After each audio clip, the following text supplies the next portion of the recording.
Politics பேசுறான். Politics தமிழ்நாட்டில் அந்த கோரிக்கை பேன் நீட்ங்கிற அளவுக்கு போகுது. பேன் நீட் அப்படின்னா அதுக்கு ஆல்ரெடி தமிழ்நாட்டில் 2017 இது எப்போ அறிமுகப்படுத்தப்பட்டதோ அப்போ இருந்தே தமிழ்நாட்டில் நீட்டை ஒழிக்க வேண்டும்ங்கிற குரல் வலுவாக பதிவாயிருச்சுங்கிறனால இந்த போராட்டம் இங்கே நிற்குமான்னு தெரியல. இங்கே இந்த போராட்டத்தை முன்னெடுக்கக்கூடிய ஆட்களும் நாங்கள் நீட்டை ஒழிக்கும் வரை எதிர்க்க மாட்டோம்னு சொல்றாங்க. அது எந்த அளவுக்கு நடக்குங்கிறத தாண்டி இங்க ரூட் மாஃபியா அதை அணுகிய விதத்தை கடந்த 2 நாளா குறிப்பா நேத்தும் இன்னைக்கும் கவனிக்க முடிஞ்சது. என்னன்னா அங்க சங்கிகளோ ஏபிவிபியோ நேரடியாக உள்ள பூந்து செய்யாத வேலைகளை இவர்கள் செய்ய தொடங்கினாங்க. வழக்கமா வேற எந்த பிரச்சனை விவசாய போராட்டமா இருந்துச்சுன்னா சங்கிக கமெண்ட் பாக்ஸ்ல களி ஊத்துவாங்க, அது காலிஸ்தான் பயங்கரவாதிகள்பாங்க, வெளிநாட்டுல இருந்து பணம் வருதுங்கிறாங்க, பயங்கரமா ஒர்க் பண்ணுவானுங்க. இதையெல்லாம் இங்க கொஞ்சம் அடக்கி வாச்சுக்கிட்டாங்க.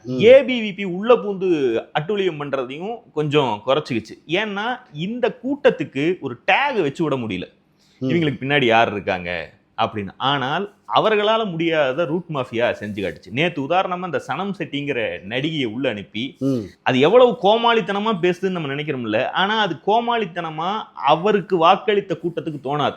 அவங்கள பொறுத்த வரைக்கும் புரட்சி தமிழச்சி அப்படிங்கிறான், பச்சை தமிழச்சி அப்படிங்கிறான். பேர் என்னங்க? சனம் செட்டி.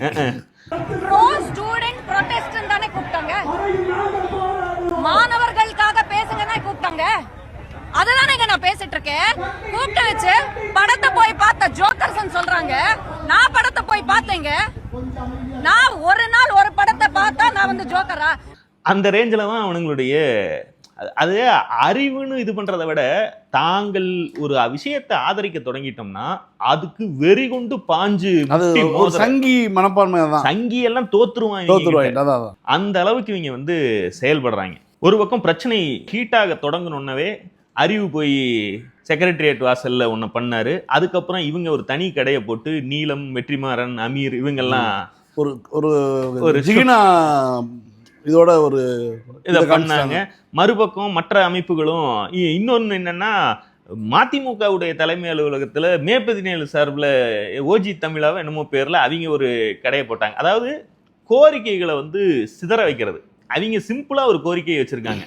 தமிழ்நாட்டை பொறுத்த வரைக்கும் சொல்றேனே, பேன் நீட், தர்மேந்திர பிரதான ரிசைன் பண்ணு, இவ்வளவுதானே கேள்வி. இவ்வளவுதான். இவ்வளவு சிம்பிளா முடிய வேண்டிய இடத்துல ஒரு கும்பல் வந்து தலித் பிரச்சனைகளை ஏன் பேசவில்லைன்னு இன்னொரு இடத்துக்கு இழுக்கும். இன்னொரு பக்கம் ஈழ வியாபார கும்பல் அதனுடைய வேலையை பண்ணும். இதெல்லாம் பண்ணும்போது சாதாரண மாணவர்களுக்கு இது ஏதோ மாணவர் பிரச்சனை, நம்ம உடன் இருக்கணும் அப்படிங்கிற ஐடியாவோட வந்தவங்களுக்கு இதே தடவை வம்பா போச்சு, இங்க என்னென்னமோ பேசிக்கிட்டு இருக்காங்க. மனவிளக்கம் வரும். ஜல்லிக்கட்டு போராட்டம் நடந்துச்சு இல்லையா? ஜல்லிக்கட்டு போராட்டத்தின் போது ஜல்லிக்கட்டு போராட்டத்தில் ஜல்லிக்கட்டு மீதான தடையை நீக்கு அப்படிங்கிற ஒற்றை கோரிக்கை தான். தமிழ்நாடு முழுக்க அந்த போராட்டம் நடந்தாலும் சம்பந்தம் ஜல்லிக்கட்டை பற்றி என்னன்னே தெரியாத கோயம்புத்தூரில் போராட்டம் நடக்குது, கரூரில் போராட்டம் நடக்குது, சென்னையில் போராட்டம் நடக்குது. சென்னையில் பொங்கல் இல்லைன்னா அவங்க அதிகபட்சம் வந்து காணும் பொங்கல் மெரினா பீச்சில் போய் கூடுறது தான் பொங்கலாக இருந்தது. ஆனால் சென்னையில் பார்த்தீங்கன்னா அவ்வளோ பெரிய கூட்டம், அவ்வளோ மெரினா முழுக்க வந்து மக்கள் திரள், அது சோறாக்கி போட்டவங்க அப்படி இப்படின்னு பயங்கரமாக இருந்துச்சு. ஆனால் அந்த கோரிக்கைங்கிறது ஒற்றை கோரிக்கை தான். சரி, இது ஒரு பார்ட்டு. இந்த மாதிரி குறுக்கு சால் ஓட்டக்கூடிய ஆட்களை இவங்களா ஏற்பாடு பண்ணி ஒரு பக்கம் நடத்துறாங்க. இன்னொரு பக்கம் இவர்களுடைய மிகப்பெரிய ஆயுதமான இந்த cinema influencer mafia, Insta influencer ஆட்களை எல்லாம் மொத்தமா இறக்கி விட்டு, இன்னும் சொல்ல போனா மார்டினுடைய SS மியூசிக் சேனலு ஒரு வீடியோ போடுறான், ஒரு இன்ஃப்ளூயன்சரை அனுப்பி. இவங்களுக்கெல்லாம் சோறு எங்கிருந்து வருதுன்னு தெரியலைங்க, பர்கர் எல்லாம் திங்கிறாங்க. திங்கறதுக்கு வரானுங்க பாதி பேரு. ஒண்ணு. ரெண்டாவது, இதெல்லாம் கொடுத்தாதான் கூட்டமே வரும், இதை திங்கறதுக்காக 4 பேர் வருவாங்கன்னு பாருங்க. யாரோ வந்து சாப்பாடு ஃபுல்லா பர்கர், சோத்துக்கு தாங்க பாதி பேர் வர்றாங்க இந்த கூட்டத்துக்கு அப்படின்னு டெல்லியில இருக்கிறதையே முதல்ல கொச்சைப்படுத்துறது. இதை வந்து பாஜக காரங்க கூட செய்யல. இவனுங்க இங்க இருந்துட்டு தமிழ்நாட்டுல இருந்துட்டு இவங்க சோத்துக்கு தாங்க இத்தனை கூட்டம் வரும், சும்மா வருமாங்க அப்படின்னு ஒரு பக்கம். இன்னொரு கும்பல் போய் உட்காந்து இது வந்து தளபதியை அவமானப்படுத்துறதுக்காகவும் ஜனநாயகன் படத்துடைய ஓப்பனிங் கலெக்ஷனை கெடுக்கிறதுக்காகவும் திமுக திட்டமிட்டு ஜந்தர் மந்தர்ல போராட்டம் பண்ணிட்டு இருக்கு அப்படின்னு இதையும் நம்புவதற்கு ஒரு கூட்டம். நல்லா போயிட்டு இருக்க இந்த மாணவ போராட்டமானது திசை திருப்பப்படுது, சீர்குலைக்கப்படுது. பேன் நீட்னு இவனுங்க சொல்றானுங்க, அவங்க கேட்கறது ஃபேர் நீட். ஃபேர் நீட் வேற, பேன் நீட் வேற அப்படின்னு ஒரு சில இன்ஃப்ளூயன்சர்கள். என்னடா ஃபேர் நீட் பேன் நீட்டுன்ட்டு? இப்ப பேன் நீட் வேணுமா ஃபேர் நீட் வேணுமா? விஜய் என்ன சொல்றாரு? நீ விஜய் ஆதரிக்கிறேங்கிற, விஜய் ஃபேர் நீட் கேக்குறாப்லையா பேன் நீட் கேக்குறாரு? அவர் பேன் நீட் தான் கேட்க, அவர் அறிக்கையை விட்டுறாங்க. அப்ப கேக்குறாருல, இப்ப தமிழ்நாட்டுல அதுக்கு தானே போராட்டம் நடக்குது. அந்த போராட்டத்தை பார்த்தா உங்களுக்கு ஏன் தொட நடுங்குது? அதுக்கு மெரினாவை பூட்டி வைக்க வேண்டிய தேவை எங்க வருது? போராட்டம் நடத்துற மாணவர் அமைப்புகளை கைது பண்ண வேண்டிய தேவை உனக்கு என்ன வருது? உன்னுடைய ஆதர்ச நாயகனுக்கு பிரச்சனை வருது, தொடர் நடுங்குதுங்கிற ஒரே காரணத்துக்காக அவங்களுடைய கொள்கை அபிஷியல் நிலைப்பாடுக்கே சம்பந்தம் இல்லாத ஒரு சங்கி அஜெண்டாவை எடுத்துட்டு வந்து ஃபேர் நீட் வேற பேன் நீட் வேறன்னு ஒரு பக்கம். இல்லை, எஸ்எஃப்ஐயில் 2 மாதத்துக்கு முன்னாடி விஜயை போய் பார்த்து வாழ்த்து தெரிவித்த அந்த எஸ்எஃப்ஐ நிர்வாகியில் ஒரு பொண்ணு, அந்த பொண்ணு பார்த்தீங்கன்னா நேற்றைக்கு முன்தினம் வந்து கதறிட்டு கிடக்குது. இதெல்லாம் ஆட்சியா? இவ்வளோ தூரம் வந்து மிக மோசமாக நடந்துக்கிறாங்க, ஒரு போலீஸ் புருட்டாலிட்டி வந்து மிக மோசமாக இருக்குது, வீடு புகுந்து வந்து தூக்குறாங்க, தலைவர்களை கைது பண்ணுறாங்க, எங்கேயோ கொண்டு போய் இறக்கி வைக்கிறாங்க, நடுக்காட்டில் கொண்டு இறக்கிட்டு வராங்க, இந்த மாதிரியான வேலையெல்லாம் ஈடுபட ஆரம்பிக்கிறாங்க. மிக முக்கியமாக மாணவர்களை தாக்க தொடங்குறாங்க. இதெல்லாம் வந்து ஏற்றுக்கவே முடியாதுன்னு சொல்லி யார் ஹெட்டரில் விஜய் ஃபோட்டோ வச்சுருக்கக்கூடிய அந்த பொண்ணு வந்து பேசுது. இதுக்கான காரணம் வந்து என்னென்னா, என்னதான் வந்து ஆதர்ச நாயகனுடைய ஆட்சியாக இருந்தாலும் இங்க கையை பிடிச்சி முறுக்கும் போது வலி இங்க தானே தெரியும் மனசுக்கு.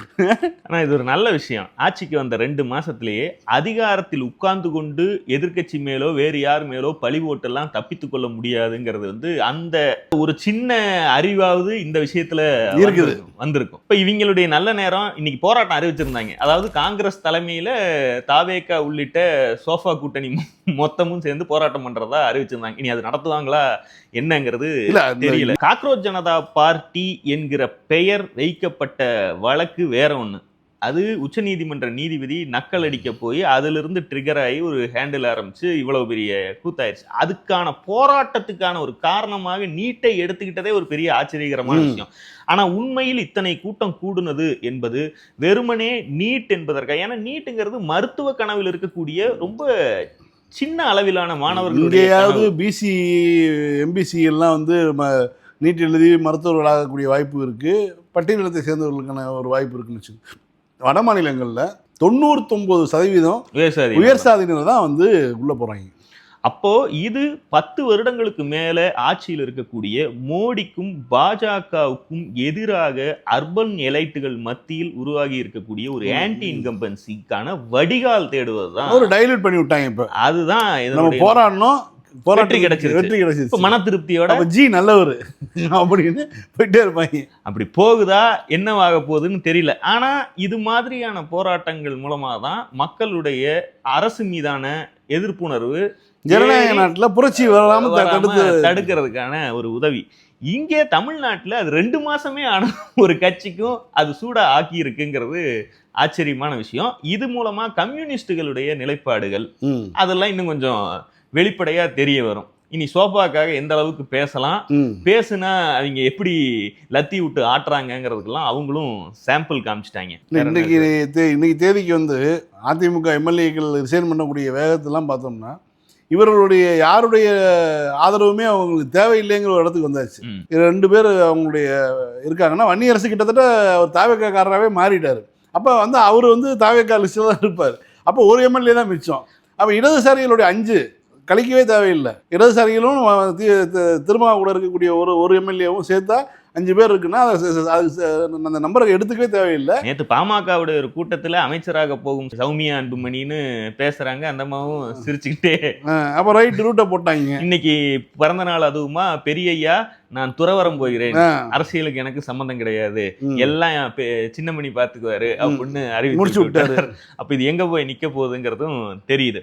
ஆனா 3 நாளா கேரியரும் கொண்டு வரல, சாப்பாடும் சாப்பிடல, போட்டோவுக்கும் போஸ்ட் கொடுக்கல, படம் ரிலீஸ் ஆயிருக்கு, அதுக்கும் ஒரு கொண்டாட்டத்தை காணோம். ஏன் இன்னைக்கு வந்து படக்குழுவினரும் படம் பார்த்துருக்காரு. படம் எத்தனை தடவை எடிட்டரே பார்க்க கன்றாவியா இருக்குன்னா லீக் பண்ணி விட்டுருக்கான். அதை எதுக்கு ஏன் இத்தனை நேரம் பாக்குறீங்க அப்படின்னு. கெட்டு போன கேசரி எத்தனை தடவையா திம்பிங்க.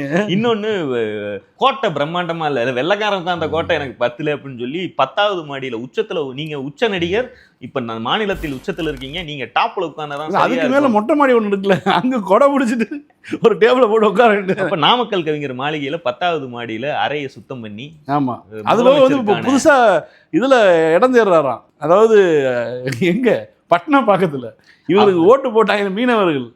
அவருக்கு வந்து பீச் தெரியணுமாங்க, பீச் தெரிஞ்சா நல்லது. ஏன் இங்கே இதில் தெரியுமே, ஒடிசி பார்த்து இம்ப்ரெஸ் ஆயிட்டாரு, பீச்சை பார்த்தாப்புல உட்காரும் அப்படின்னு, கப்பல் வருதான்னு பார்ப்போம் அப்படின்னு, தூதுவன் வருவான் மாறி பொழியும். ஆமா பார்ப்போம்.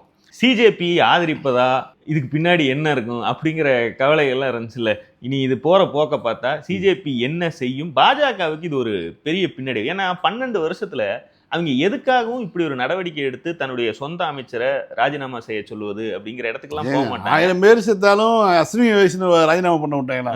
அந்த மாதிரி தான் இருப்பாங்க. எத்தனை விபத்து நடந்தும் அவங்க காப்பாத்திட்டு தான் இருந்தாங்க. இது வந்து வைப் ஆயிருச்சு, கொண்டாட்டமான ஒரு போராட்டம் ஆகும்போது அதுக்கு திரும்ப திரும்ப அடிக்க வந்துகிட்டே இருக்காங்க. எத்தனை பேர்த்த அடிக்கிறதுங்கிற ஒரு பயம் வரும்போது அவங்க இந்த நடவடிக்கையில இறங்கிட்டாங்கன்னு வைங்களேன். இதே பிரச்சனை தான் இங்கேயும். இங்க வந்து வைப்லயே ஓட்டு போட்டு அந்த ஆட்சி 2 மாசம் ஆகிறதுக்குள்ள அடுத்த வைப்பு தேய்ட்டாங்க. வைப்புக்கு இதுதாங்க கொண்டாட்டம், எந்த வடிவத்திலும் இருக்கலாம்.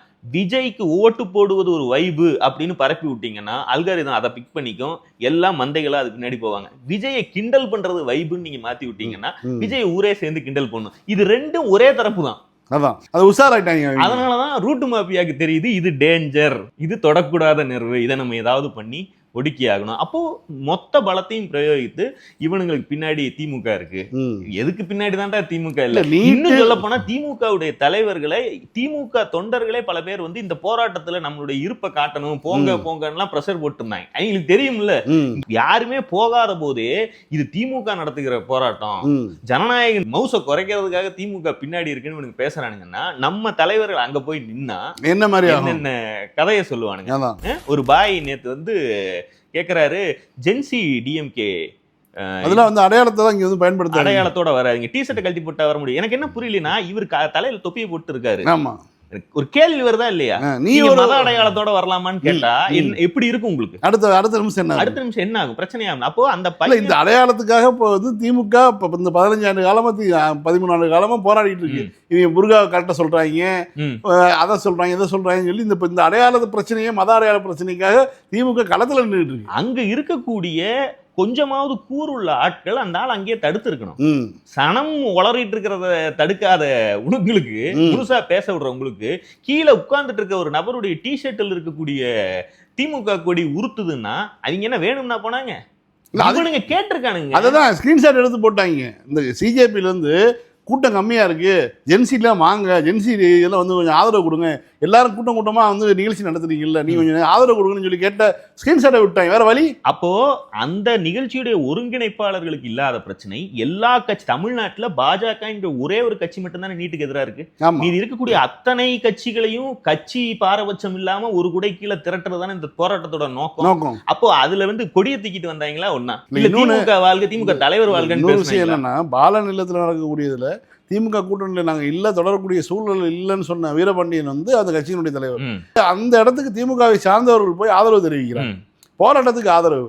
திமுகவில் இருக்கக்கூடிய, திமுகவில் வந்து ஆதரிக்கக்கூடிய ஜென்சி திமுக பசங்க போய் தன்னெழுச்சியாக போய் வந்து ஆதரிக்கிறாங்க. ஒரு தன்னை ஒட்டு வயதை ஒட்டு இருக்கக்கூடிய ஒரு பையன் வந்து போராடிட்டு இருக்காங்க. இப்போ நம்ம போய் உட்காரணுமா இல்லையா அப்படிங்கிற ஒரு தார்மீக அடிப்படையில் போய் உட்கார்றான். அவனை போய் நீ வெளியில போடான்னு சொன்ன, வெளியே போடான்னு சொல்றது யாரு? நீ என்ன ஜென்சியா?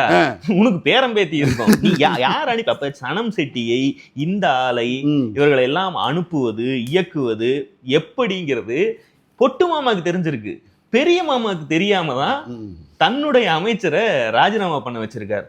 வாழ்த்துக்கள் தர்மேந்திர பிரதான். அடுத்த ஷஃபுல்ல இன்னும் வலுவா ஏதாவது கொடுப்பாரு. வெயிட் பண்ணுங்க. மீண்டும் சந்திப்போம். லைக் பண்ணுங்க, ஷேர் பண்ணுங்க, சப்ஸ்கிரைப் பண்ணுங்க, கமெண்ட் பண்ணுங்க. பாய். பாலிடிக்ஸ் பேசுறான், பாலிடிக்ஸ்.